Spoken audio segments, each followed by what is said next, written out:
हमें वो सब लोग दिखाए जाते हैं जिन्होंने हमारी रैबी को किडनैप करने की कोशिश की थी और तब गार्ड्स उनको बांध के वहां से ले जा रहे थे। वो कहते हैं भागने की कोशिश न करना, तुम लोग सब पकड़े जा चुके हो। और तब हमारी रैबलर वहां पे बैठी हुई थी।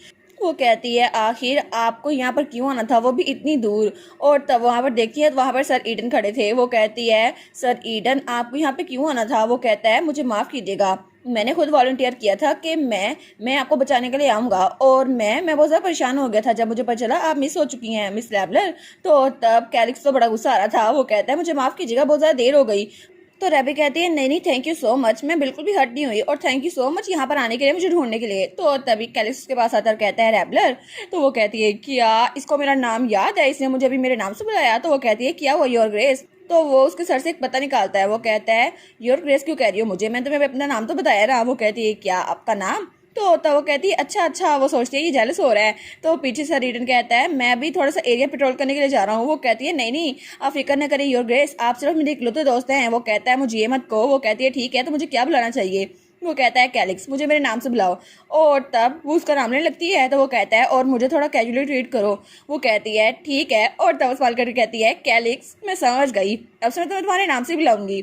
और तब वहां पे उन्होंने आग जला ली थी। तो वो कहती है लेकिन तुम यहाँ पर कैसे पहुंचे, और तुमने तो नाइट्स का यूनिफॉर्म भी पहना हुआ है, क्या कुछ हुआ था एम्पर के साथ। तो वो कहता है हाँ वेल मैंने वही किया जो तुमने सुजेस्ट किया था। वो कहती है क्या जो मैंने सुजेस्ट किया था।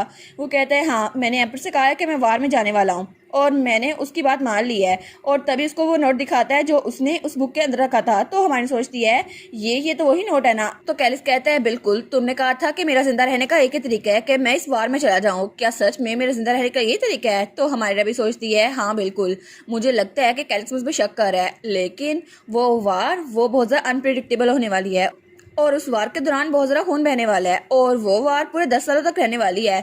लेकिन फिर भी ऑनेस्टली मैं खुद नहीं चाहती वो वहाँ पर जाए, लेकिन अगर उसे जिंदा रहना है ना तो उसे वहाँ पर जाना ही होगा।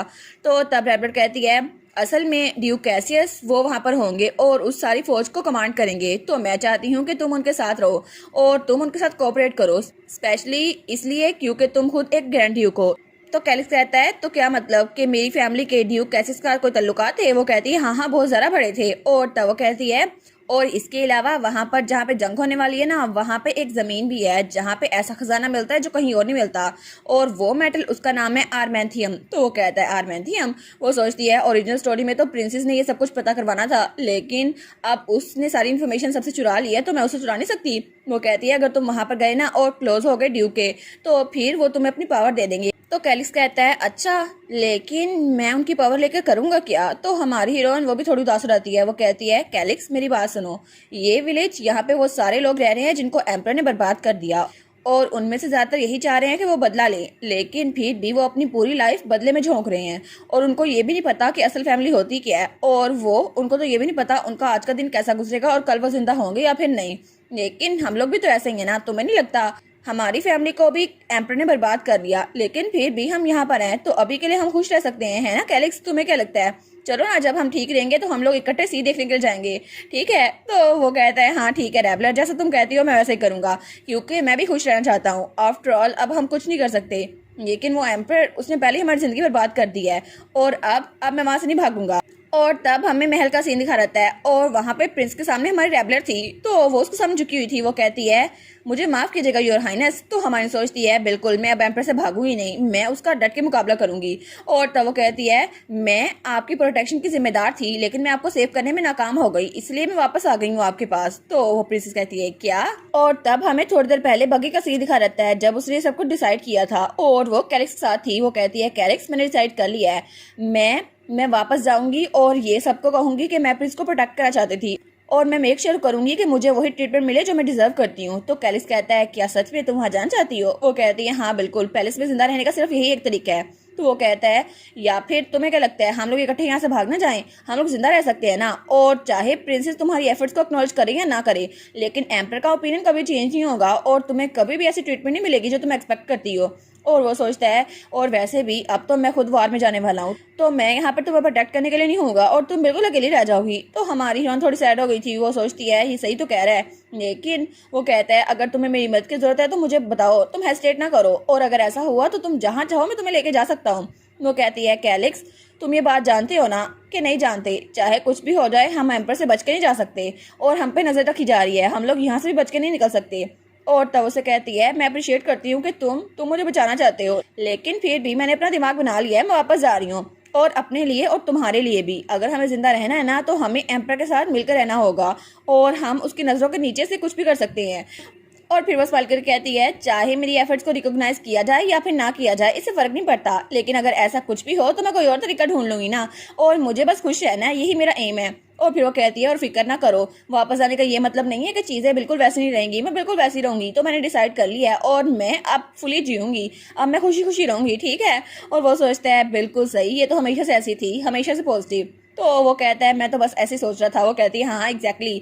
तो तब वो कहती है देखो ना कैलिक्स, बाहर देखो सनराइज हो रहा है। वो कहता है क्या सनराइज? तो वहां पे सूरज उगता हुआ बहुत ज्यादा प्यारा लग रहा था। वो कहती है देखो हमें छोटी छोटी खुशियों को एंजॉय करना चाहिए, एम्पर ने तो हमें वैसे जीने नहीं देना, तो हमें अभी के लिए अपने हाल में जीना चाहिए। और तब कैलिक्स वो अपनी तलवार को देखता है, वो सोचता है हाँ बिल्कुल ये खुश रहना चाहती है और मैं भी चाहता हूँ ये खुश रहे और मैं भी खुश रहूँ, और ये तलवार मुझे लगता है कि मुझे स्ट्रॉन्ग बन के वापस आना होगा। तो तब वो कहता है रैबलर अगली बार जब तुम आओ ना तो बहुत सारी बुक्स लेकर आना, हम लोग इकट्ठे पढ़ेंगे, ठीक है। तो रैबी कहती है सच में? और तब वो भी खुश रहती है, वो कहती है ठीक है ऑफ कोर्स मैं बहुत सारी बुक्स लेकर आऊंगी, तो तुम मेरा इंतजार करना। और तभी उस दौरान हमें इंपीरियल पैलेस का सीन दिखा रहता है जब एक चिड़िया वहां पर एक खत लेकर आती है और वो खत हमारी प्रिंस को मिलता है। तो वो कहती है क्या सच में? तो तब उसकी मेट कहती है क्या हुआ योर हाइनेस? तो प्रिंस कहती है जरा देखो सही, रैबलर जिंदा है, ऐसा लगता है रैबलर वापस आ रही है। और तब वो तो खुश हो गई थी, लेकिन वो सोचती है मैं बहुत ज़्यादा खुश हूँ वो जिंदा है, लेकिन जब पिछली बार वो मुझे बचाने के लिए आई थी और मैंने वो पत्थर मारा था, मुझे लगा था रैबलर मर चुकी होगी और वहाँ पे बहुत ज़्यादा खून था और मैंने अपनी पूरी जिंदगी में पहली बार इतना खून देखा और मुझे लगा था कि वो मुझसे नफरत करेगी, लेकिन जब मुझे पता चला कि वो वापस आ रही है और सबने कहा रैबलर सेफ है, तो पता नहीं मुझे लगा था शायद वो मुझसे नफरत करती होगी क्योंकि मैंने उसे पत्थर मारा था, पता नहीं ऐसा क्यों है, मुझे लगा था वो कहेगी ये सारी तुम्हारी गलती है। लेकिन तब थोड़ी देर बाद जब रैबलर आई थी तो उसने कहा था मुझे माफ कीजिएगा योर हाइनेस, ये मेरी गलती थी, मैं आपको प्रोटेक्ट करना चाहती थी लेकिन आपको प्रोटेक्ट नहीं कर पाई। और तब वो सोचती है अच्छा हुआ ना वो मुझसे नफरत ही करती क्योंकि इस लाइफ में वो मेरे लिए जीती है और वो मुझे बुरा नहीं समझ सकती, ऐसा हो ही नहीं सकता वो मुझे बुरा समझे। तो उसके पास बैठती है, वो कहती है तुम क्या कह रही हो रैबलर, प्लीज खड़ी हो जाओ। वो कहती है नहीं नहीं मुझे माफ कर दें, मेरी वजह से आप डेंजर में थी। तो प्रिंसेस कहती है रैबलर, तो वो सोचती है अच्छा हुआ ना ये मुझसे नफरत नहीं करती। वो कहती है ठीक है अपने आप को ऐसे छोटा मत समझो, चाहे कुछ भी हो जाए तुम मेरी सेवियर हो, तुमने मेरी जान बचाई थी। तो वो सोचती है बिल्कुल क्योंकि इस लाइफ में मैं इसकी सेवियर बनने वाली हूँ। तो प्रिंसेस सोचती है पिछली लाइफ में इसने मुझे बचाया था ना, मुझे उस गुर्बत से निकाला था, इस बार मैं इसकी सेवियर बनूंगी, सबको लगेगा कि मैं इसके लिए अच्छा कर रही हूँ, मैं सबसे ज्यादा काइंड बनूंगी। वो कहती है और याद रखना ये सारी चीजें तुमने दोबारा नहीं कह रही। तो वो कहती है जी जी मैं याद रखूंगी। और तब वहां पे गार्ड्स और मैं भी वहां पर थे। तो तब वो कहती है ठीक है मैंने तुम्हारे लिए एक प्रेजेंट तैयार किया है रैबलर। तो वो कहती है सच में? तो वो कहती है लैनियल वो चीज लेकर आओ जो मैंने इसके लिए तैयार की है। और वहां पे एक बॉक्स था जिसके अंदर कोई ब्लू ड्रेस था। तो रैबलर कहती है योर हाइनेस क्या आप सच में ये करना चाहती है? तो प्रिंस कहती है हाँ बिल्कुल। रैबलर क्या तुम मेरी पर्सनल लेडी इन वेटिंग बनोगी? और तब प्रिंस कहती है मैं चाहती हूँ कि तुम्हारे क्राइम्स को माफ कर दिया जाए और उसके लिए स्पेशल रिक्वेस्ट मैंने अपने फादर से की थी। वो कहती है सच में आप मेरे लिए ये करना चाहती हैं? और तब उसको पकड़ लेती है। वो कहती है हाँ फिक्र ना करो, तुम्हें दोबारा से पॉइजन टेस्टिंग नहीं करनी पड़ेगी, अब तुम मेरी लेडी इन वेटिंग बनोगी।